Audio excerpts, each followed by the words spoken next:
The courtroom had learned how to breathe together. Every cough echoed.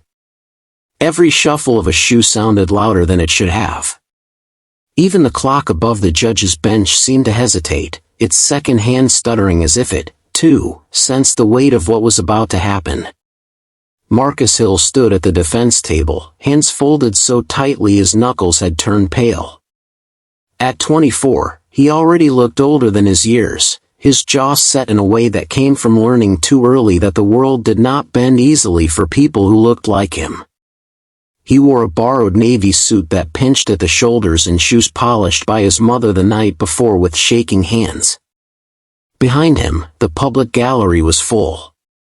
His mother sat in the second row, lips pressed together, fingers clutching a handkerchief that had long since lost its original color.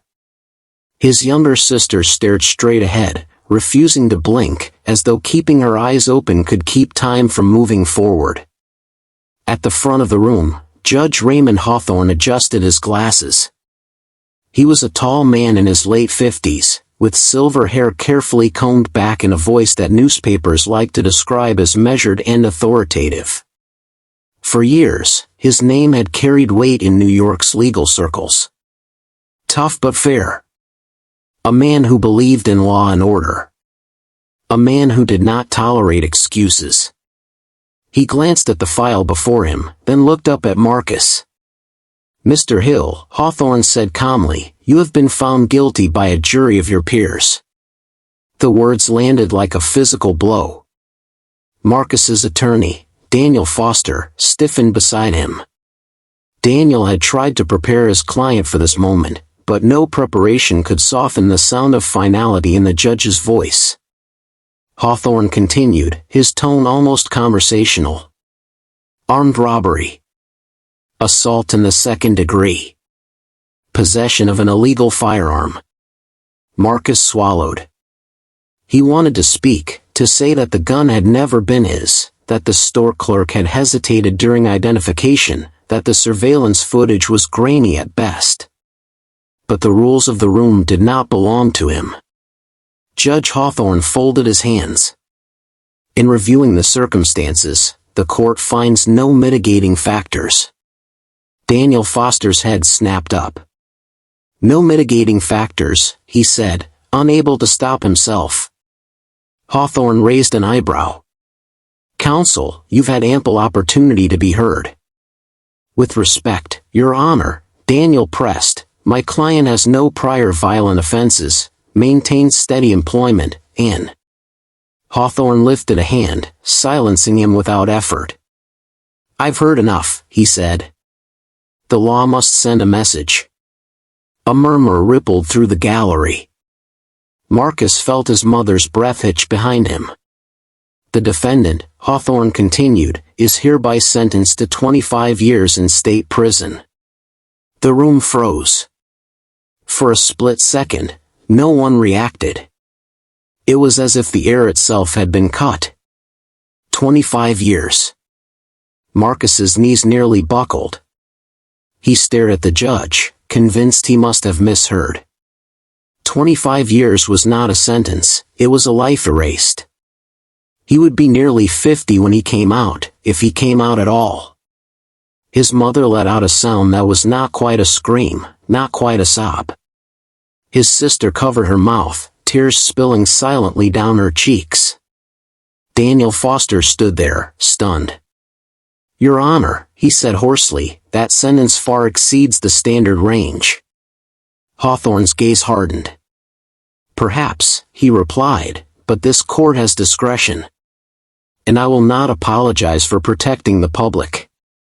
Marcus felt something inside him snap, not anger, not fear, but disbelief so sharp it felt like pain. Protecting the public from whom? From him? A delivery driver who worked double shifts.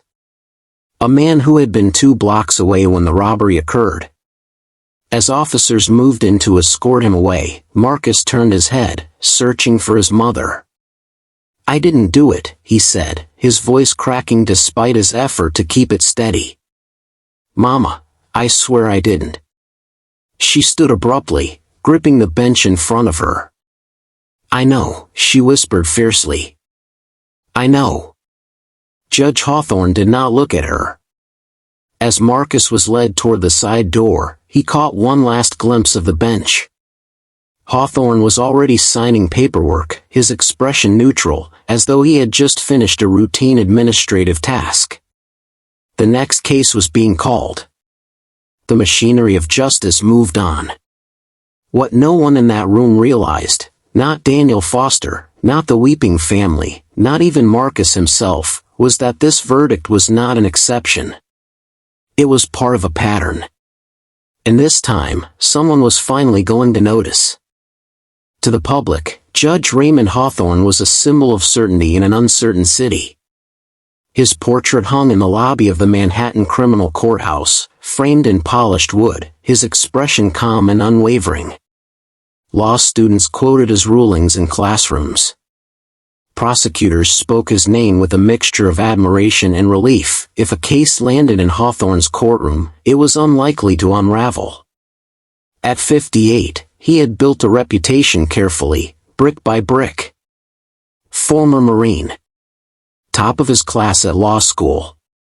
Decades on the bench without a single formal reprimand. Newspapers called him unyielding but principled, the kind of judge who believed justice worked best when it was firm. Raymond Hawthorne liked that description. It made his work easier. That afternoon, after Marcus Hill was taken away in handcuffs, Hawthorne returned to his chambers and closed the heavy oak door behind him. The quiet inside was immediate, soothing. He loosened his tie and poured himself a glass of water from a crystal decanter that had been a gift from a grateful civic association years earlier. He did not think about Marcus Hill. Not in the way one might expect. To Hawthorne, defendants blended together after a while. Faces blurred, names dissolved into case numbers. What mattered was order, maintaining it, enforcing it, shaping it. Chaos, in his view, thrived when the courts showed mercy too freely. He sat at his desk and opened a leather-bound notebook, its pages filled with neat, compact handwriting. Dates. Case numbers. Brief notes only he understood. Satisfied, he closed it and placed it back in the locked drawer. Across the hall, clerks and junior attorneys whispered in low voices. 25 years, one murmured. That was harsh, another replied. Even for him. But it's Hawthorne, someone said. He doesn't play. That phrase followed him everywhere. He doesn't play.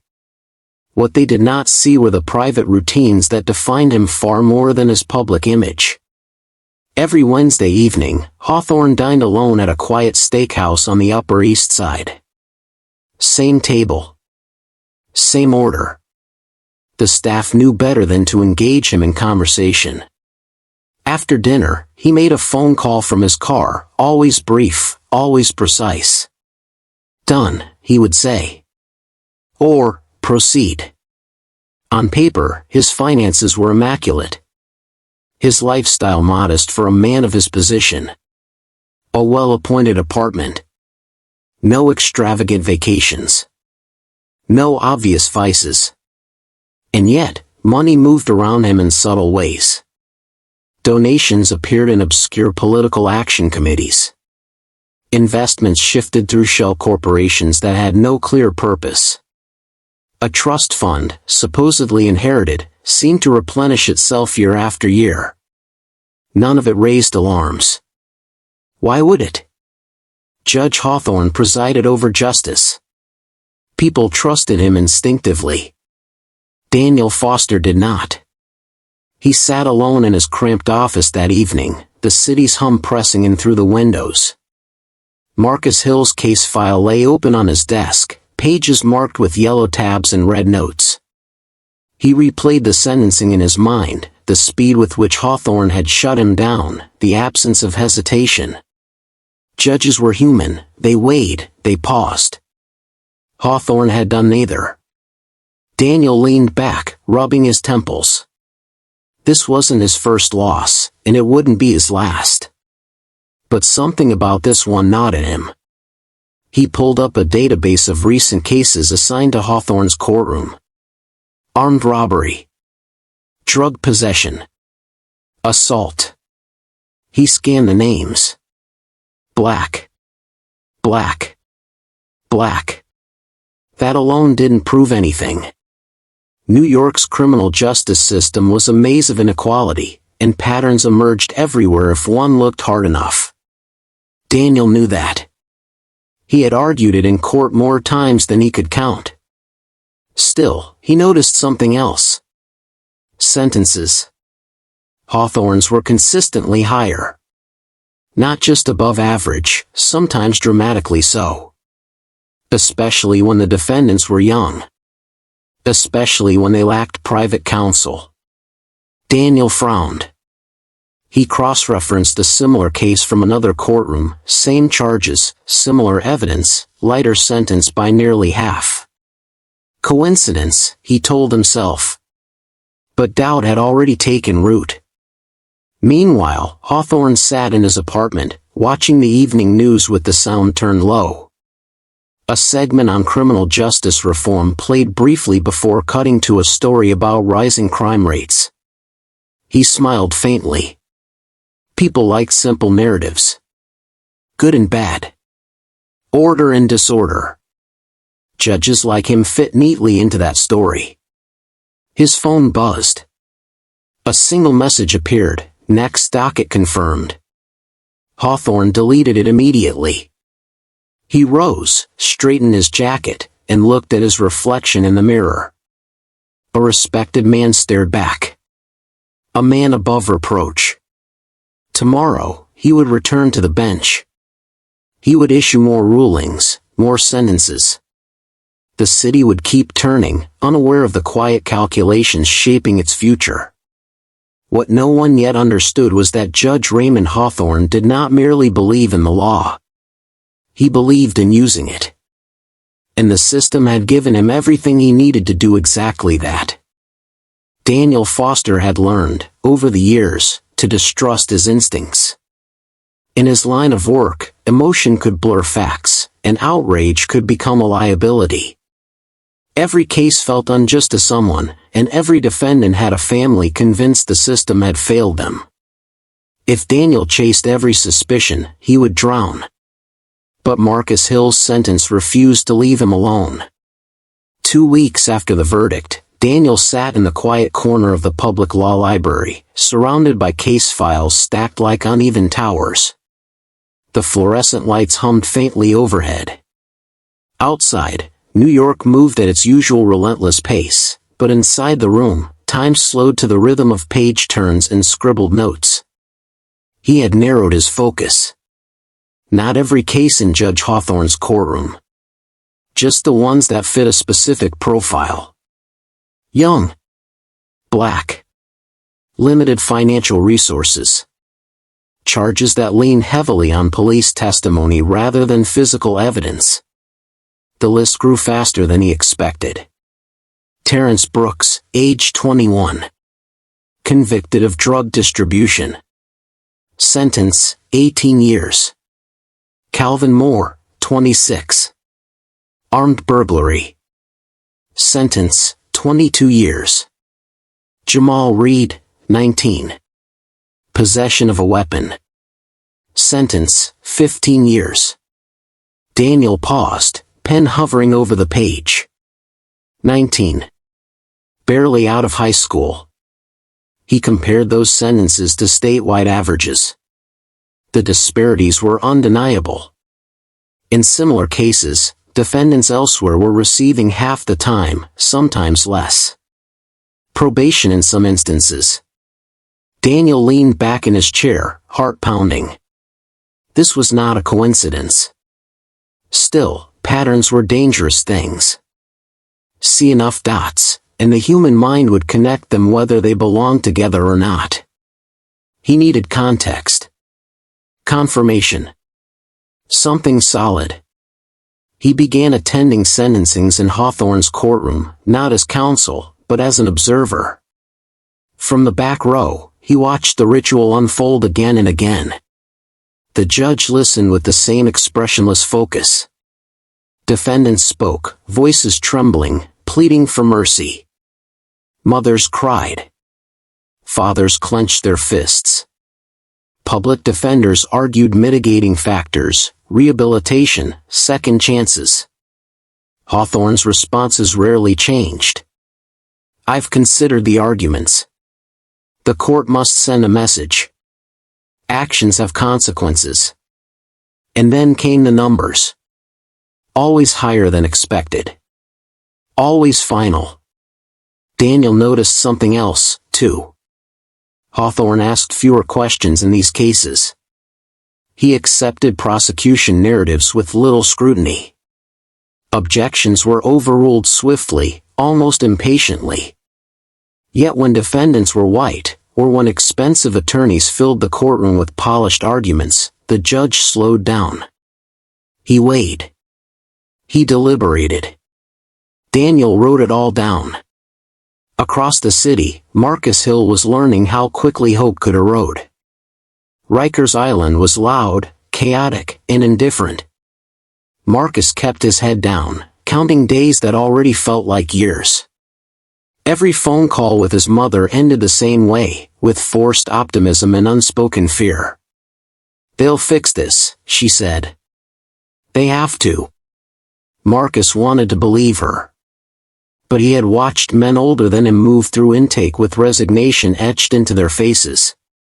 Meanwhile, the list of names on Daniel's yellow legal pad grew. He reached out quietly to other defense attorneys. "Have you had cases in Hawthorne's courtroom?" he asked over coffee, in hallways, through cautious emails. The responses were hesitant at first. "He's tough. He doesn't like excuses." Then, gradually, the tone shifted. "He gave my client 10 years more than the guidelines. I thought it was just bad luck. I stopped pushing back. It never mattered. No one wanted to accuse a sitting judge of misconduct. In New York, that kind of allegation was career suicide unless it was airtight. And even then, it could cost everything." Daniel understood their fear. He felt it himself. One evening, as rain streaked down his office window, Daniel spread the files across his desk. The patterns stared back at him, undeniable now. Dozens of lives bent in the same direction by the same hand. He noticed something he had missed before. A cluster of cases, all prosecuted by the same assistant district attorney. Evelyn Cross. She was young, ambitious, and rising fast within the DA's office. Known for her conviction rate. Known for being judge-savvy. Daniel felt a chill. Prosecutors learned which arguments worked with which judges. That was normal. But this looked like alignment. He dug deeper. In several cases, evidence had been thin. Witnesses inconsistent. Yet motions to suppress were denied. Requests for reduced sentences rejected. Always by Hawthorne. Daniel closed his eyes. If he was right, this wasn't just bias. It was something else. Something deliberate. Still, patterns alone could be dismissed. Statistics could be argued away. What he needed was a breach, a mistake, a document, a connection no one had intended to reveal. As if on cue, his phone rang. Unknown number. Daniel Foster, a woman's voice asked quietly. "Yes." There was a pause. "I think you're looking in the right direction," she said. "But you're only seeing the surface." "Who is this?" Daniel demanded. Another pause. He imagined her checking her surroundings. "I can't say yet," she replied. "But if you want proof, start with the sentencing memos. The ones you're not supposed to see." The line went dead. Daniel stared at his phone, pulse racing. For the first time, he understood the truth of what he was uncovering. This was no accident. And someone inside the system knew it. The damage did not announce itself all at once. It crept in quietly, through missed birthdays and unanswered phone calls, through chairs left empty at dinner tables and photographs that stopped being updated. For the families of those sentenced in Judge Hawthorne's courtroom, time became something to endure rather than live. Marcus Hill's mother, Lorraine, stopped sleeping through the night. She woke at 3 every morning, heart racing, the image of her son in handcuffs replaying behind her eyes.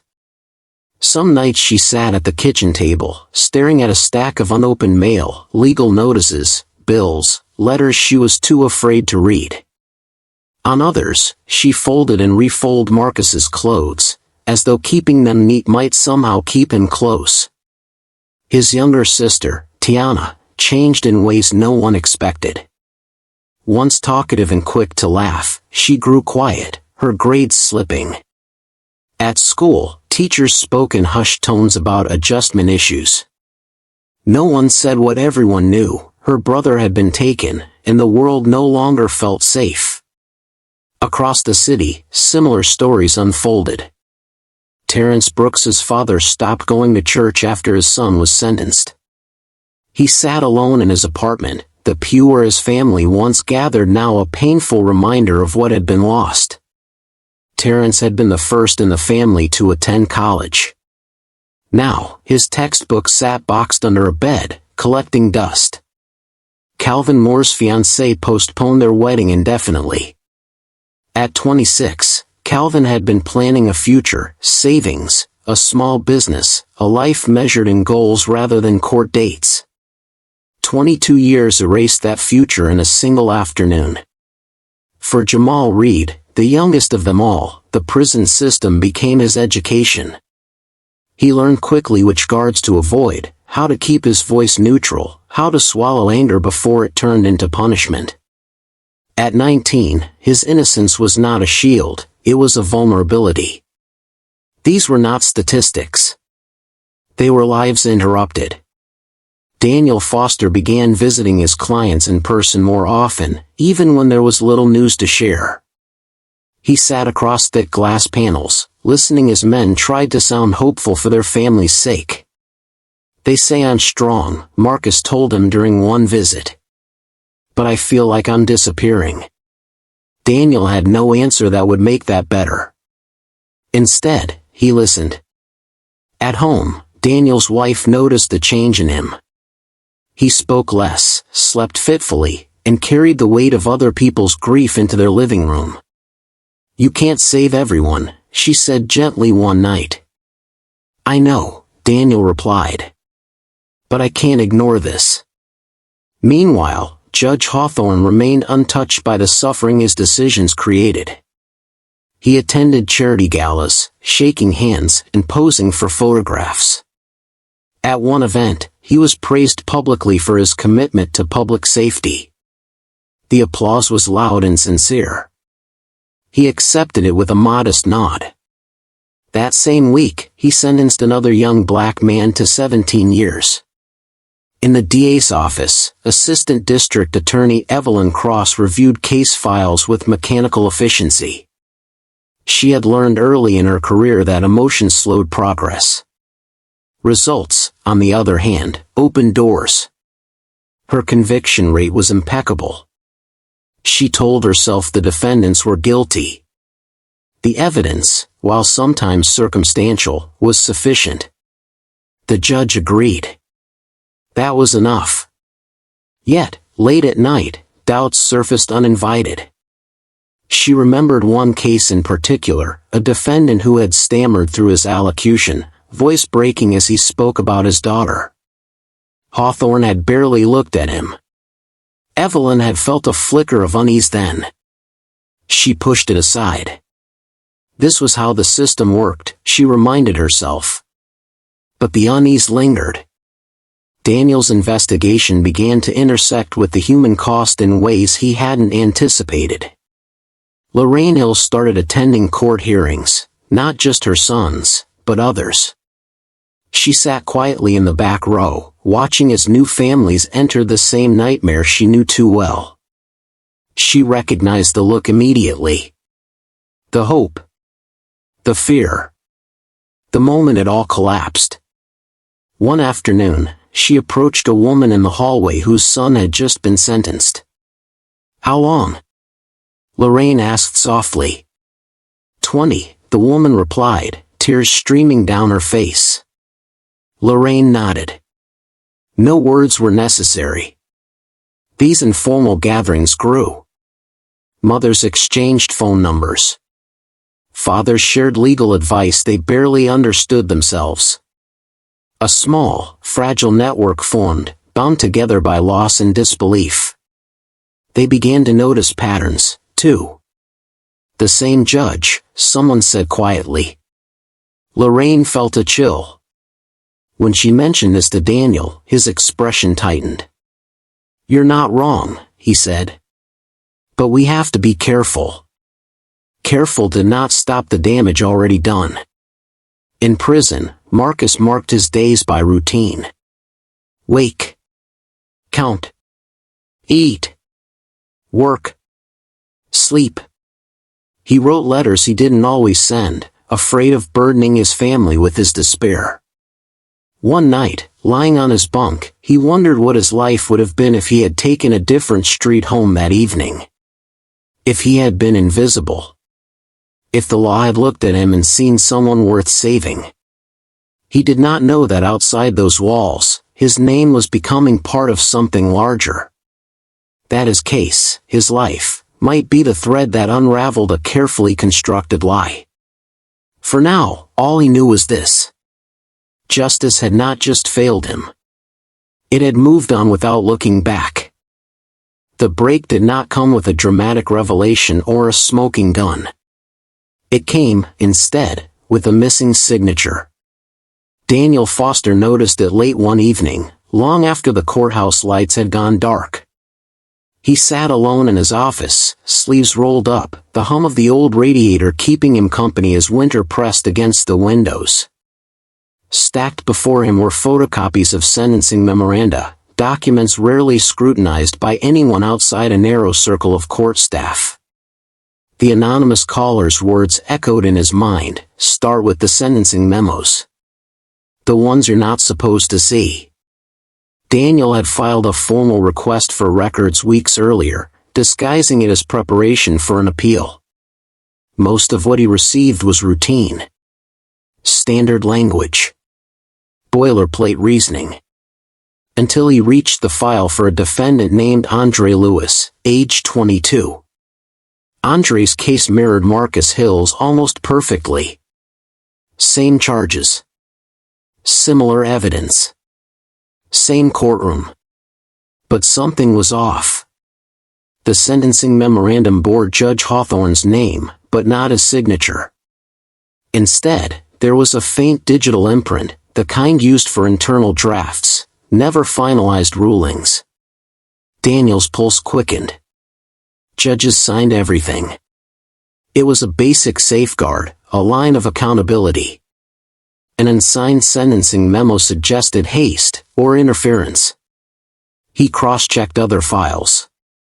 2 more had the same anomaly. All 3 defendants were black. All had been sentenced far above the recommended guidelines. All cases had been prosecuted by Evelyn Cross. Daniel leaned back slowly, heart pounding. This was no clerical error. The next day, he requested transcripts from Andre Lewis's sentencing hearing.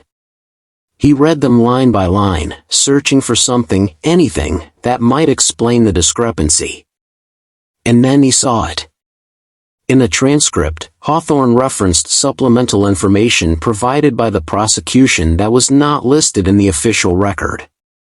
Supplemental information. Daniel's hands trembled slightly as he flipped through the file again. There was nothing supplemental there. Someone had inserted material into the judge's decision-making process without documenting it properly. Or worse, someone had created a parallel paper trail. Daniel requested a visit with Andre Lewis at Sing Sing Correctional Facility. Andre was thin, his eyes wary but alert. He sat across from Daniel in the visitation room, fingers interlaced, as though bracing himself for bad news. "I already lost my appeal," Andre said flatly. "I'm not here about that," Daniel replied. "I need you to walk me through everything that happened after your conviction." Andre frowned. "What do you mean? Did anyone from the DA's office speak to you privately before sentencing?" Andre hesitated. "Yeah," he said slowly. "A woman. Said she was helping the judge understand my case better." Daniel's breath caught. "Did she say her name?" Andre nodded. "Evelyn. I remember because she corrected me when I called her Miss Cross." Said Assistant District Attorney Cross. Daniel kept his voice steady. "What did she say to you?" Andre looked down at the table. "She said if I didn't cooperate, the judge wouldn't go easy on me." "Cooperate how?" "By admitting I was part of something bigger," Andre replied bitterly. "A gang." "I told her I wasn't." She smiled and said, "The court will decide." Daniel left the prison with shaking hands. Back in Manhattan, he began pulling financial disclosures, public records, campaign contributions, judicial ethics filings. It was tedious work, the kind that rewarded patience. That's when he found the nonprofit. The Hawthorne Justice Initiative. On paper, it focused on community safety and crime prevention. In reality, it funneled money into private consulting firms specializing in risk assessment tools used by judges to justify harsher sentences. One firm stood out. Cross Solutions Consulting. Daniel stared at the name, feeling the pieces slide into place. Evelyn Cross was not just a prosecutor. She was a beneficiary. The next day, he confronted her. They met in a quiet conference room in the courthouse, walls lined with outdated legal manuals. Evelyn closed the door behind her, expression guarded. "What is this about?" she asked. "You threatened my client," Daniel said calmly. "And you supplied off-record material to influence sentencing." Her lips tightened. "You have no proof." "I have Andre Lewis," Daniel replied. "And I have financial records linking you to a firm that profits from harsher sentences." For a moment, the mask slipped. "Do you know how the system works?" Evelyn snapped. "People like Hawthorne want numbers. They want justification. I give it to them." "And in return?" Daniel asked. She laughed softly, without humor. "In return, I advance. I get funding. I get protection." Daniel leaned in. "From the judge?" Her silence was answer enough. Outside, the city rushed on, unaware that a single unsigned document had cracked open a conspiracy hidden in plain sight. This was no longer about bias. It was about profit. And the case that didn't add up was about to bring everything down. Once Daniel Foster saw the outline of the scheme, he couldn't unsee it. Bias alone could explain harsh sentencing. Ego could explain judicial arrogance. But money explained precision. It explained consistency. It explained why certain cases were rushed while others were weighed with almost theatrical care. Judge Raymond Hawthorne was not simply punishing defendants. He was feeding a system that paid him to do so. Daniel spent days reconstructing the financial trail, following it patiently, methodically. Hawthorne's name never appeared directly on anything questionable. That was the brilliance of it. Everything ran through buffers, trusts, nonprofits, consulting retainers that were unrelated to his judicial duties. Except they weren't. The Hawthorne Justice Initiative, marketed as a philanthropic effort, received steady donations from private prison affiliates, criminal risk analytics firms, and lobbyist-backed foundations advocating for tougher sentencing laws. In turn, the initiative paid generous consulting fees to outside experts. Experts who just happened to advise Judge Hawthorne on sentencing strategy. It was circular. Elegant. Dirty. Daniel's stomach tightened as he reviewed one document after another. Advisory memos recommending enhanced deterrence for high-risk demographic clusters. Statistical language wrapped around old prejudices, polished just enough to sound neutral. High-risk areas. High-risk profiles. Never explicitly stated. Never had to be. The profiles were clear. And every harsh sentence reinforced the data that justified the next one. Judge Hawthorne wasn't just sentencing people, he was validating the very tools that paid him. The revelation changed everything. It also made Daniel afraid. This was no rogue judge acting alone. This was a network, small, controlled, and well protected. And Daniel was now standing in the middle of it with nothing but documents and a growing sense of dread. Meanwhile, Evelyn Cross sat alone in her apartment, staring at her phone. She hadn't slept properly since her confrontation with Daniel. Every notification made her flinch. She replayed his words over and over. I have financial records. She had always told herself she was smarter than this. Careful. She hadn't forged evidence. She hadn't lied on the record. She had simply guided outcomes. That was how it worked, wasn't it? But Hawthorne had assured her she was safe. You're protected, he had told her once, his voice calm, confident. As long as you stay useful. At the time, that had sounded reassuring. Now it sounded like a threat. She poured herself a drink she didn't want and sat on the edge of her couch, staring at the wall. She thought of Andre Lewis's face. Of the way his voice had cracked when she'd leaned in close and spoken softly, as though offering help. She had known what would happen. And she had done it anyway. Across town, Judge Hawthorne prepared for the next day's docket with his usual precision. He reviewed files late into the evening, glasses perched low on his nose, the city lights reflecting faintly off his window. He was irritated.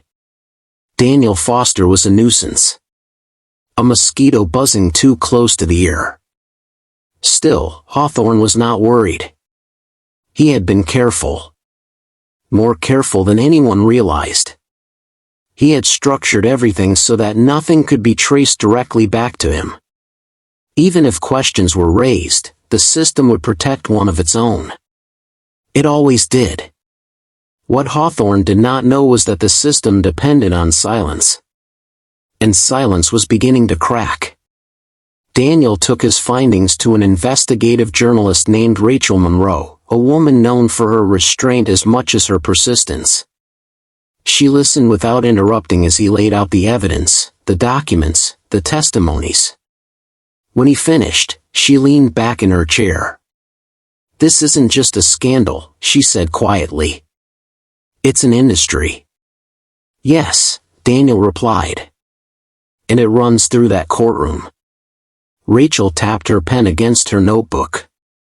If we publish this, it won't be subtle. It can't be, Daniel said. Too many lives are already gone. Rachel nodded slowly. Then we need someone on the inside to go on record. Daniel hesitated. There might be someone, he said. But it will cost her everything. That night, Evelyn Cross received another message, this one from Daniel. We need to talk. For real. She stared at the screen for a long time. Then she typed back, where? They met in a nearly empty diner just after midnight. Evelyn looked smaller than Daniel remembered, her confidence eroded by exhaustion. He'll destroy me, she said before Daniel could speak. Maybe, Daniel replied. But if you stay silent, he'll keep destroying others. She laughed bitterly. You think I didn't know that?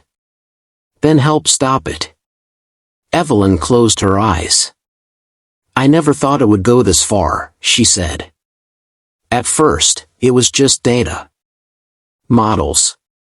Recommendations. Then the sentences started getting longer. And the money started flowing. She opened her eyes, tears forming. He told me we were making the city safer. Daniel said nothing. I have emails, Evelyn whispered. Contracts. Directives. Things he thought no one would ever question. Daniel felt his chest tighten. This is the only way, he said. But once you do this, there's no going back. Evelyn nodded slowly. I know, she said. But maybe that's the point. As dawn crept over New York, a decision was made that Judge Raymond Hawthorne never anticipated. The law he had weaponized was about to turn on him. And this time, there would be no unsigned documents to hide behind. The first article went live at 6:03 a.m. By 6:10, it was everywhere. Phones buzzed across Manhattan as commuters scrolled through headlines, their morning routines interrupted by a name no one expected to see paired with the word corruption.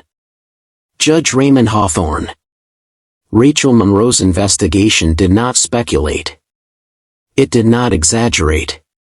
It laid out facts with surgical precision, financial records, consulting contracts, sentencing data, and testimonies from multiple wrongfully convicted men whose lives had been reshaped by Hawthorne's courtroom.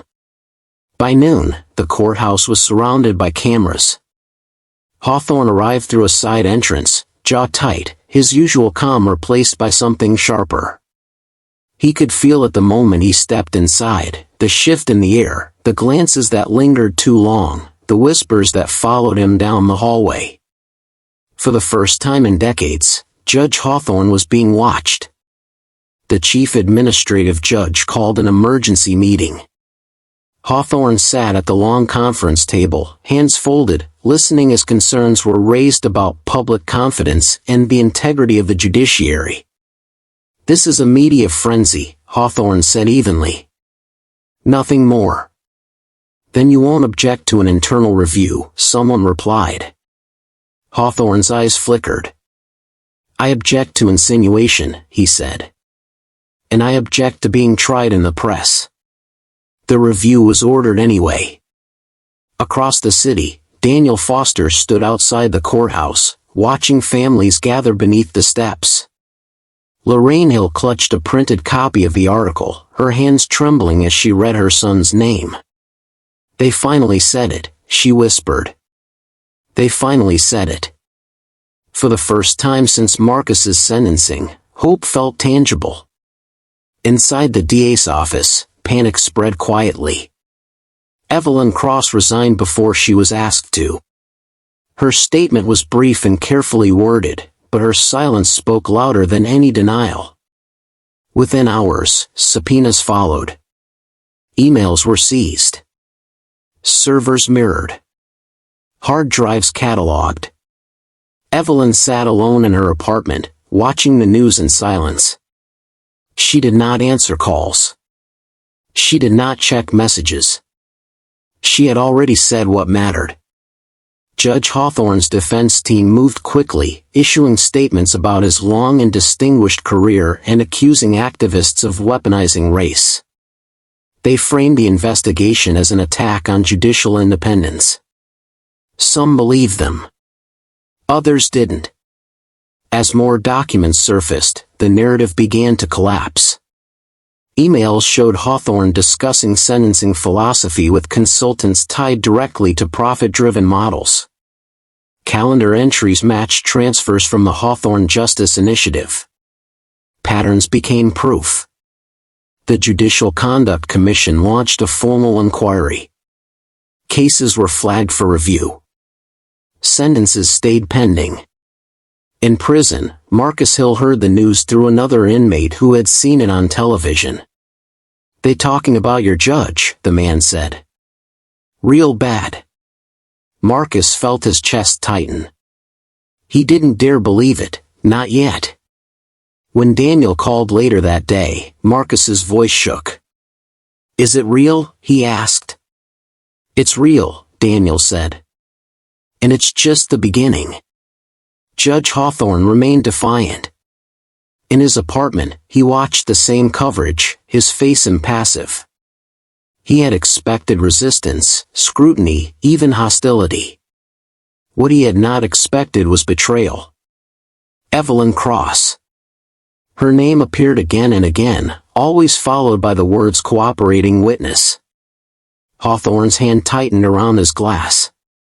She had been useful. That was her mistake. She had mistaken proximity for loyalty. He called his attorney. "They have nothing," Hawthorne said. "Nothing that ties directly to me." His attorney hesitated. "They have enough to ask questions. And once that starts, it ends," Hawthorne snapped. "I built this carefully." "Yes," the attorney replied quietly. "You did. But systems fall apart when people talk." The first hearing was scheduled within weeks. Outside the courthouse, protesters gathered, some demanding justice for the wrongfully convicted, others holding signs defending Hawthorne.